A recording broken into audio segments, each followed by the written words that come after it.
Quiero leer unas cuantas noticias que encontramos en varios medios de comunicación en el transcurso de esta semana que ha pasado. Esta información usted la puede encontrar en las páginas de internet de CNN, de Fox News, El Nuevo Herald, BBC Mundo o BBC y demás. Las voy a leer de corrido. Dice: una mujer se suicidó en un mercado en Madagali, Nigeria, al detonar una bomba en la que mató a 30 personas. Esta otra noticia dice: un hombre condenado en Alabama, condenado a muerte en Alabama por robo y asesinato, fue ejecutado en una prisión. El hombre, dice la noticia, comenzó a toser y a tratar de levantarse durante 13 minutos mientras se le aplicaba la inyección letal. Esta otra noticia dice: el cáncer es una de las principales causas de muerte en todo el mundo. Cada año fallecen 8.2 millones de personas y hoy viven en el mundo más de 32 millones de pacientes con cáncer. Esta es otra noticia. Un niño de 9 años denunció en Carolina del Norte que fue avergonzado por un hombre con traje de Santa Claus. Mientras estaba en un centro comercial, el niño fue avergonzado por estar con sobrepeso. Al final, el hombre, Santa Claus, fue despedido. En París, Francia, cierran parques y jardines por una plaga de ratas. La presidenta de Corea del Sur, Park Geun-hye, el 9 de diciembre del 2016, de este año, en estos días, fue destituida de su cargo por estar involucrada en un escándalo de corrupción. Esta es otra noticia. 4 cardenales de la Iglesia Católica Romana han amenazado con declarar hereje al Papa por dejar que los divorciados que se vuelven a casar participen de la comunión. Y esta es la última que quiero leer. Dylan Roof, un jovencito, el autor de la masacre en una iglesia cristiana en Carolina del Sur, en la que mató a 9 personas durante un estudio bíblico en junio del 2015, se presentó ante el juez y confesó esta semana con una risa burlona que sí había cometido el asesinato de esas 9 personas. ¿Qué hay de nuevo en esas noticias? No hay absolutamente nada de nuevo en esas noticias.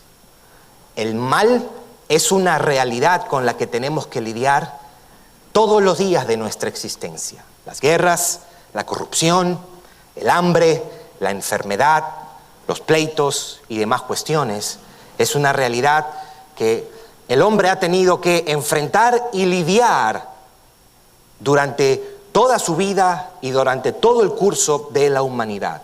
En realidad, el hombre ha tratado de explicar la naturaleza del mal con muchos intentos. Las diferentes religiones del mundo lo que han tratado de hacer es explicar el origen del mal, la naturaleza del mal, los efectos del mal y un sinnúmero de cosas. La reencarnación, por ejemplo, es un intento por explicar la naturaleza, el origen del mal y el final del mal como tal. El hecho de que esto sea una ilusión, como lo propone el hinduismo, o que esto sea el efecto de 2 poderes, 2 fuerzas, con el mismo poder, las fuerzas del mal y las fuerzas del bien, para tratar de darle alguna explicación. Ese es el dualismo oriental que tiene muchos siglos. Todos ellos son intentos por querer explicar el mal, el origen del mal, la razón por la cual nosotros sufrimos. ¿Por qué hay tanta maldad en el mundo? ¿Por qué hay tanto dolor en el mundo? ¿Por qué hay tanto sufrimiento en el mundo? No obstante, cuando uno lleva todas estas teorías que he mencionado y muchas otras, porque estas son las más importantes, y uno lleva estas teorías a sus últimas consecuencias, usted se dará cuenta que todas estas teorías son inconsistentes, son irracionales, son incoherentes y en un sentido son hasta ridículas. Ninguna de estas teorías puede dar una explicación coherente a la existencia del mal, a la existencia del dolor, del sufrimiento, y mucho menos ninguna de ellas propone una teoría racional a la solución del problema del mal. Nosotros los cristianos, o debería decir, la fe cristiana, tiene la explicación más coherente al origen del mal, la naturaleza del mal, los efectos del mal, y sobre todas las cosas, la Biblia es quien propone la solución final o la resolución final del problema del mal. En la Biblia encontramos el relato de la creación. El Señor, creador de los cielos y la tierra, después de haber creado todo, los cielos, los mares, los árboles, los animales, con toda su bondad, con toda su riqueza, con toda su vida, creó lo que entendemos es el pináculo de su creación. Creó al hombre y le dijo al hombre: todo esto que tú tienes es para ti. Tú vas a ser el Señor y el gobernante de todo esto lo que yo he creado. La creación estaba llena de la bendición de Dios, del poder de Dios, de la vida de Dios. Reinaba la armonía, reinaba la vida, reinaba el orden en esa creación. Y el Señor le dijo a Adán: todo esto es tuyo, te voy a dar ayuda idónea, tú vas a cuidar este campo, tú vas a labrar el huerto. Todo lo que tú ves aquí es para ti y para los tuyos. Lo único que te prohíbo es que comas de este árbol que se llama el árbol del conocimiento del bien y del mal. Nosotros creemos que la existencia del mal o la entrada del mal a este mundo se encuentra por lo que pasó en el relato de Génesis capítulo 3. Yo quiero que usted vaya conmigo porque nosotros vamos a contemplar las consecuencias, o más bien el juicio que Dios emite a la mujer y al hombre por la desobediencia en el huerto del Edén. Capítulo 3, versículo 16 del libro de Génesis. Yo quiero que contemplemos esto, y lo que vamos a hacer a partir del versículo 16 primeramente es ver dos cosas que el Señor le dice a la mujer a causa de su pecado, o dos consecuencias, si usted pudiera decirle así. Y vamos a ver 5 cosas que Dios le dice a Adán como consecuencia, como castigo, como un juicio por el pecado que él ha cometido, por la desobediencia que se nos ha relatado. Vamos a ver el versículo 16. El Señor ahora se dirige a la mujer y dice nuestro texto: a la mujer le dijo: multiplicaré en gran manera los dolores en tus preñeces. Con dolor darás a luz a los hijos, y tu deseo será para tu marido, y él se enseñoreará de ti. Dos cosas le dice. Lo primero que le dice es que multiplicaré en gran manera los dolores en tus preñeces, con dolor darás a luz los hijos. Lo que iba a ser una experiencia libre de dolor, ahora el embarazo y el parto, la preñez de la mujer, iba a ser una experiencia llena de un profundo dolor físico, de incomodidad y de angustia durante el embarazo y en el parto. Lo segundo que le dice a la mujer es, en el mismo versículo 16, dice: y tu deseo será para tu marido, y él, o sea, tu marido, se enseñoreará de ti. Otra versión lo capta de esta manera, que el Señor le dice a Adán, a Eva: tu deseo será contrario al de tu marido, Y Él, esta palabra más fuerte, Él gobernará sobre ti. Lo que debía ser una voluntaria sujeción, una placentera sujeción, una genuina sujeción, ahora se ha convertido en una experiencia dolorosa, amarga, una carga pesada y llena de dificultades para la mujer. Ya desde este versículo comenzamos a ver que la armonía que había entre el primer hombre y la primera mujer comenzó a resquebrajarse.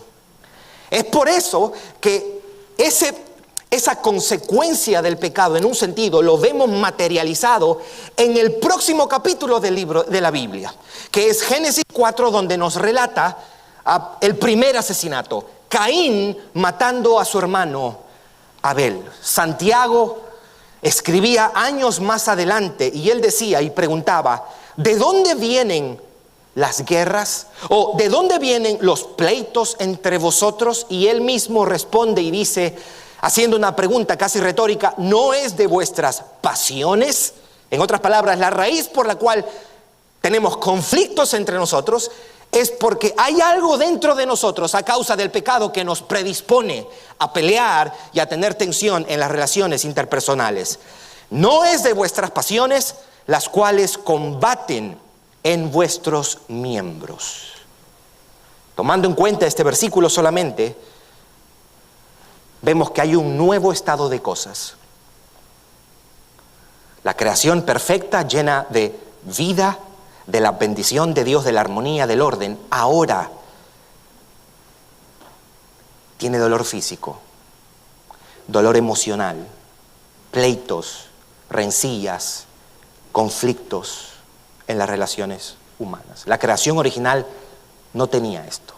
El pecado ha pervertido las relaciones humanas y por eso hay todo esto.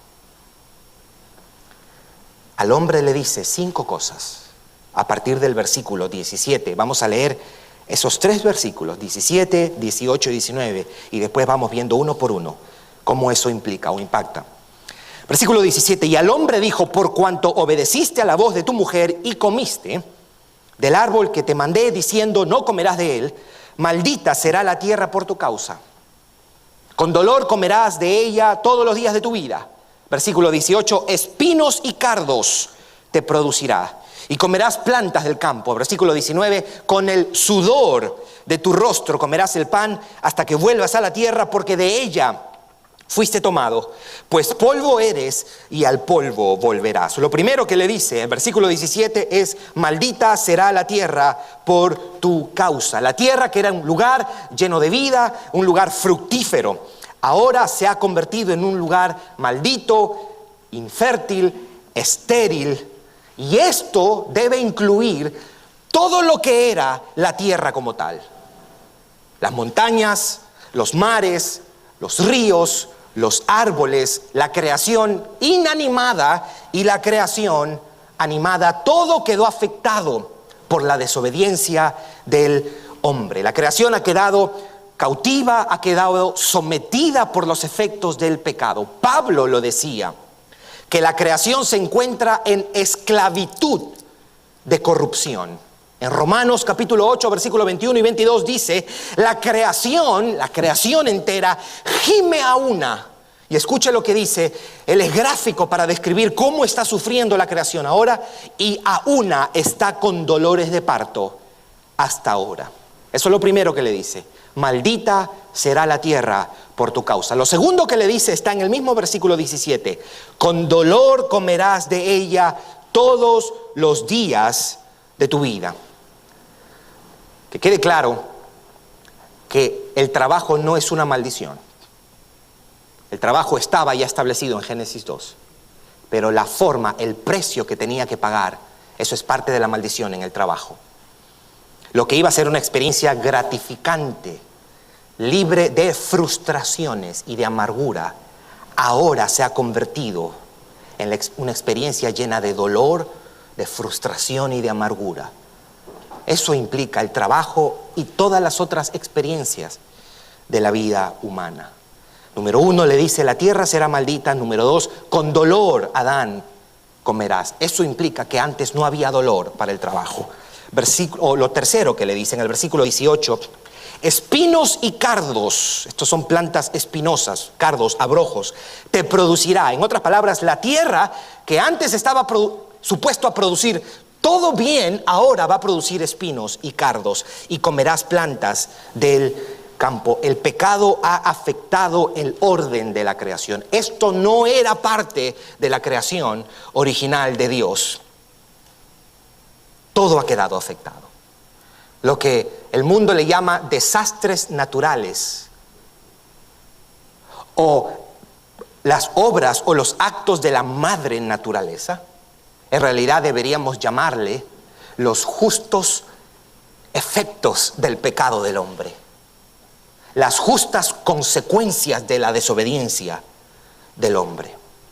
¿Por qué? Porque una buena creación hecha por Dios no debería tener este desorden que hay en la creación, incluyendo lo que son los terremotos, los tsunamis, las tormentas, los granizos, los huracanes y los demás desastres naturales. Quiero hacer un pequeño paréntesis aquí. Es cierto que esta creación está bajo el efecto del pecado. Sin embargo, la tierra, la creación, todavía conserva los rasgos de la bendición de Dios con la que fue creada. El Salmo 33:5 dice, de las misericordias de Jehová está llena la tierra. Que quede claro, y es importante que entendamos esto, aunque esta creación quedó afectada por el pecado, todavía la creación conserva el bien original con la que fue creado. Si no, sería de verdad todo esto un caos. Y que quede claro también que Dios sigue en control de la creación.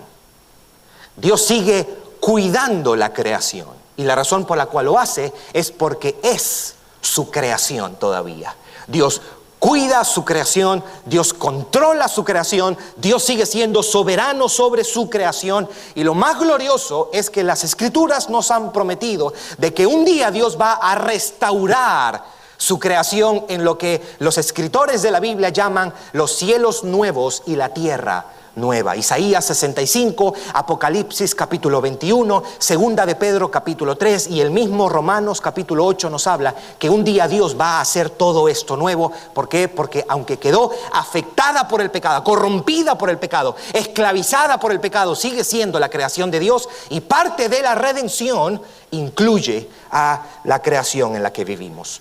Cuarto, número 1, maldita será la tierra. Número 2, con dolor comerás de ella todos los días de tu vida. Número 3, espinos y cardos te producirá y comerás plantas del campo. Número 4, aquí viene, dice, con el sudor de tu rostro comerás el pan hasta que vuelvas a la tierra, dice el versículo 19. El sudor no era una experiencia antes de Génesis 3. ¿Qué representa el sudor en este caso? Representa la frustración, el agotamiento, el cansancio que produce el trabajo. A causa del pecado, el trabajo es un trabajo. 5. La última sentencia, el último juicio. Porque de ella fuiste tomado, pues polvo eres y al polvo volverás. ¿A qué hace referencia esto? Eso hace referencia a la muerte física que nosotros vamos a experimentar por causa del pecado. El cuerpo del ser humano ha quedado sujeto por las consecuencias de la desobediencia del hombre. Cansancio, envejecimiento, descomposición, enfermedades son el camino que nos lleva a la muerte, como la última sentencia por el pecado del hombre. Estas noticias que yo leí al comienzo se han leído desde Génesis 3. Todos los días, lamentablemente. Y Génesis 3, el pecado del hombre es la causa del mal, el dolor y el sufrimiento en el cual esta creación y esta humanidad ha sido sometida. Dolor físico, solamente para hacer un resumen, ha entrado por causa del pecado. Dolor emocional, ha entrado por causa del pecado. Frustración, la lucha, los conflictos, las guerras, las malas relaciones, las tensiones que tenemos en nuestras relaciones interpersonales, la enfermedad, la muerte, el dolor, la tristeza, todo esto ha venido por causa de la desobediencia del hombre. Sin tomar en cuenta lo que no hemos leído desde el versículo 7 hasta el versículo 12.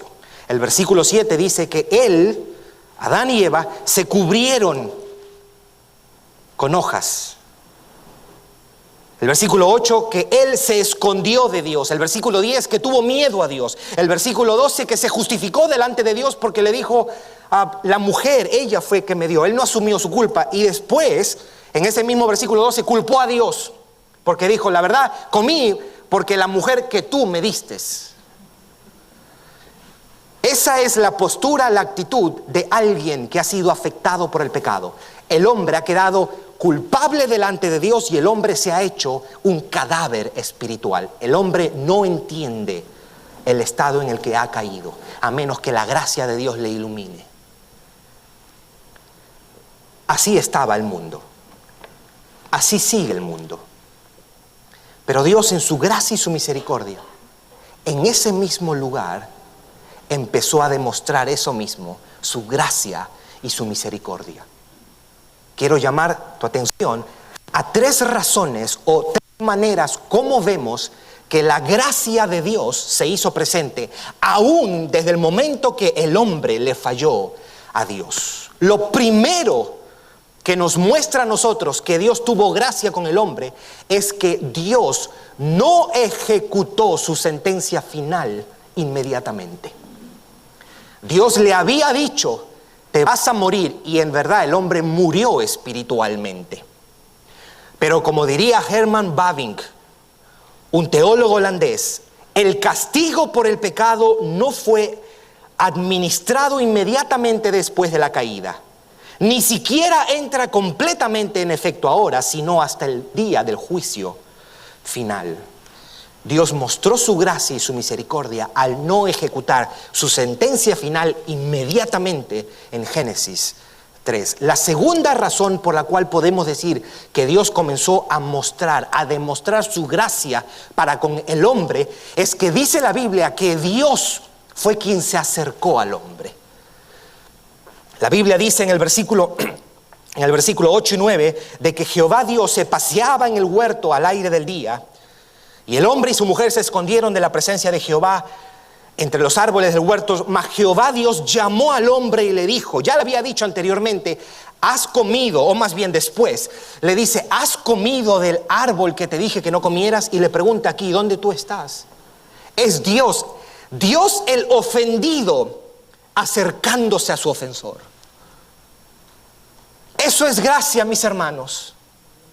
El hombre no se acerca a Dios por iniciativa propia. Si hay alguien nosotros que nos hemos acercado a Dios, es porque Él se acercó a nosotros primero y Él ha cambiado la disposición de nuestros corazones para ahora desearlo y anhelarlo.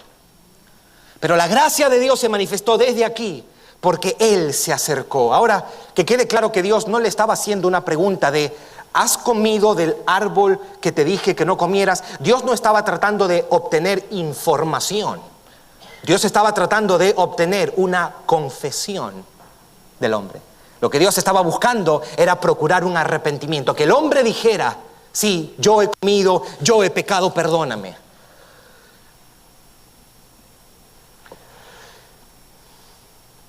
Pero 3. Número 1, ¿cómo vemos la gracia de Dios en este relato? Dios no ejecuta su castigo inmediatamente. Número 2, Dios fue quien tomó la iniciativa. Y número 3, Dios le anunció una promesa. Dios le profetizó algo que haría, que sería una victoria contundente. Yo quiero que busque conmigo el versículo 14 y 15. Versículo 14 y 15 de nuestro texto. Dice, y Jehová Dios dijo a la serpiente, por cuanto esto hiciste, Maldita serás entre todas las bestias y entre todos los animales del campo. Sobre tu pecho andarás y polvo comerás todos los días de tu vida. Versículo 15, y pondré enemistad entre ti y la mujer, entre tu simiente y la simiente suya. Esta te herirá en la cabeza y tú le herirás en el calcañar. Debo anticipar algo primero. Algunos piensan que este juicio que se hace a la serpiente natural implica de que antes del pecado y antes de Génesis 3, algunos eruditos han dicho que la serpiente tenía pies y caminaba. Por eso es que el juicio es que estará sobre su pecho y se arrastrará sobre el polvo de la tierra. No sabemos si eso es cierto. Lo que sí sabemos que esto es una referencia a Satanás. La identificación posterior que hacen los escritores de la Biblia de Satanás con la serpiente es lo que nos ayuda a entender a quién se está refiriendo Dios aquí en el versículo 14 y 15. En el capítulo 2, segunda de Corintios 11, en Apocalipsis 12, 9, Apocalipsis 22, por ejemplo, son algunos textos donde hay una relación estrecha entre Satanás y la serpiente. Pero, aunque concedo que esta declaración del versículo 15, pondré enemistad entre ti y la mujer, entre tu simiente y la suya, esta te herirá en la cabeza y tú le herirás en el calcañar, concedo que es una declaración hasta este punto vaga, imprecisa y hasta incomprensible para nuestra mente. Pero esto, lo que nos está diciendo es: Satanás será herido y Satanás herirá a alguien. Lo que este texto nos está diciendo, podemos inferir de este texto, que él iba a golpear el talón del descendiente de la mujer, pero el descendiente de la mujer iba a golpear a Satanás en su cabeza. Esto se constituye en la primera referencia que se hace a nuestro Señor Jesucristo. Los teólogos han llamado a este versículo el protoevangelio, la primera mención que se hace acerca de la obra de redención. La primera mención que se hace, aunque es vaga y no es muy clara, pero es la primera referencia que se hace a lo que Dios haría en un futuro, miles de años después, en la persona de nuestro Señor Jesucristo. Es la primera mención de que algo pasaría entre el descendiente de la serpiente y el descendiente de la mujer. Era una profecía de que alguien vendría a castigar a la serpiente por lo que la serpiente habría hecho. Esto es una promesa que Dios emite. En otras palabras, el golpe que tú le darás no se compara con el golpe que Él te dará. Tú le golpearás en el talón, pero Él te golpeará en la cabeza. En otras palabras, el golpe que tú le darás le va a causar herida, pero el golpe que Él te dará será más contundente, será más certero, será un golpe mortal. Ahora, este anuncio, esta profecía es una promesa que más adelante, mientras Dios la mencionaba, iba tomando más forma. Por ejemplo, a Abraham, unos 9 capítulos más en Génesis 12, le prometió de que sería de bendición él mismo a todas las familias de la tierra. En Génesis 15 le añade un poco de información y le dice: yo te prometo un descendiente. No solamente le ha dicho: tú, Abraham, serás la causa de la bendición de todas las familias de la tierra y además te voy a dar un hijo. Y después le dice: en ese hijo, en esa descendencia, todas las naciones de la tierra serán benditas. Y Dios no se está refiriendo a Isaac, porque Isaac murió. Aquí Dios se está refiriendo a nuestro Señor Jesucristo, como Pablo lo decía en el capítulo 3 del libro de Gálatas. Ahora, esa misma promesa de que Dios haría algo en un futuro, de que Dios iba a traer un descendiente a Abraham y ese descendiente de Abraham iba a ser la causa de la bendición de las naciones del mundo, a David se le da un poquito más de información, porque le dice que tu descendiente David va a reinar por siempre en tu trono. En 2 de Samuel capítulo 7 le dice el Señor que tu hijo Salomón, él va a edificar casa a mi nombre, y después le dice, yo afirmaré para siempre el trono de su reino. Sí, la primera aplicación era Salomón, pero la aplicación más completa es a Jesucristo, porque Salomón también murió. Y Salomón no iba a reinar por siempre en el trono de David. La referencia es a nuestro Señor Jesucristo, que era del linaje de David según la carne, de acuerdo a Romanos capítulo 1. Se lo promete a Abraham, se lo promete a Isaac, y después Dios lo promete a través del profeta Isaías. Cientos de años después, mis hermanos, el Señor le dice al pueblo de Israel a través de Isaías, una virgen va a concebir. Está dando más información ahora, está aclarando más esta promesa de un Mesías que un día vendría y haría algo en el cual él golpearía en la cabeza a la serpiente, y le dice, y dará a luz un hijo y llamará su nombre Emmanuel, que quiere decir Dios con nosotros. Más adelante en el mismo Isaías dice, porque un niño nos es nacido, hijo nos es dado, y el principado sobre su hombro, y se llamará su nombre admirable, consejero, Dios fuerte, Padre eterno, príncipe de paz, y él estará sobre el trono de David. En otras palabras, la simiente que había sido prometida vagamente en Génesis 3, ahora es mencionada más claramente a Abraham y con más detalles a David, y afirmada por Isaías cientos de años después. Esa es la gloriosa promesa. Jesucristo. Cristo, mis hermanos, es la solución al gran problema de nuestro pecado. En ocasiones decimos, Cristo es la respuesta.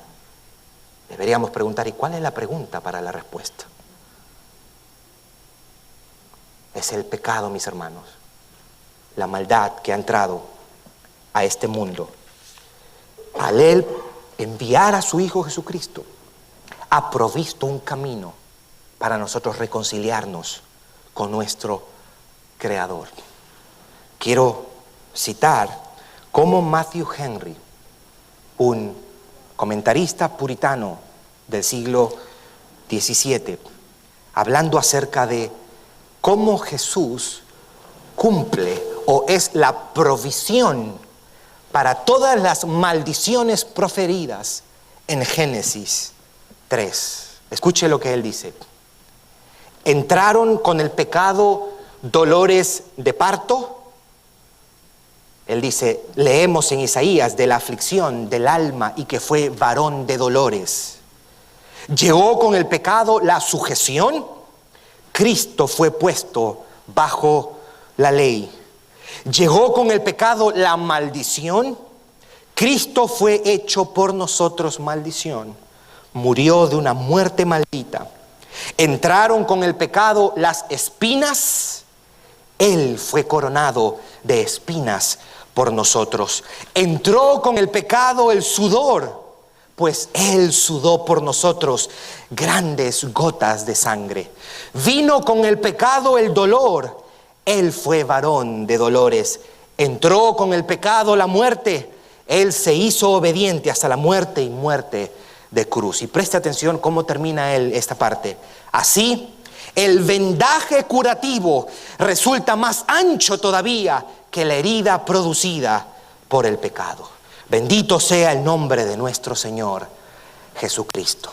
En Cristo Jesús tenemos la provisión para el gran problema del pecado, la provisión para nuestros pecados, la provisión para la vida eterna, la provisión para reconciliarnos nuevamente con Dios. Y esto no fue un plan que Dios sacó al final del camino. Esto Él lo prometió desde el comienzo. Quiero llamar tu atención a algo solamente, antes de terminar. Es interesante, nosotros empezamos a leer desde el versículo 17 en adelante las consecuencias o el castigo por el pecado. Sin embargo, la promesa Dios la anuncia antes, en el versículo 14. Por lo general, usted diría, déjame dar la noticia mala y al final, para levantar los ánimos, doy la buena noticia. Bueno, Dios no hace eso. Lo que Dios quería es que el hombre tuviera esperanza ya desde el momento que él iba a escuchar las grandes y terribles consecuencias de su propio pecado. Lo que Dios quería hacer con esta promesa antes de decirle el juicio era consolarlo y dejarle saber, va a ser difícil esto, pero ya he provisto solución a este gran problema. Voy a enviar a mi Hijo Jesucristo, la simiente de la mujer, y vida eterna, y reconciliarnos con Dios. Eso es lo que nosotros debemos tener en mente, mis hermanos, mientras nos aproximamos a esta fecha de la Navidad. Amén. Vamos a orar.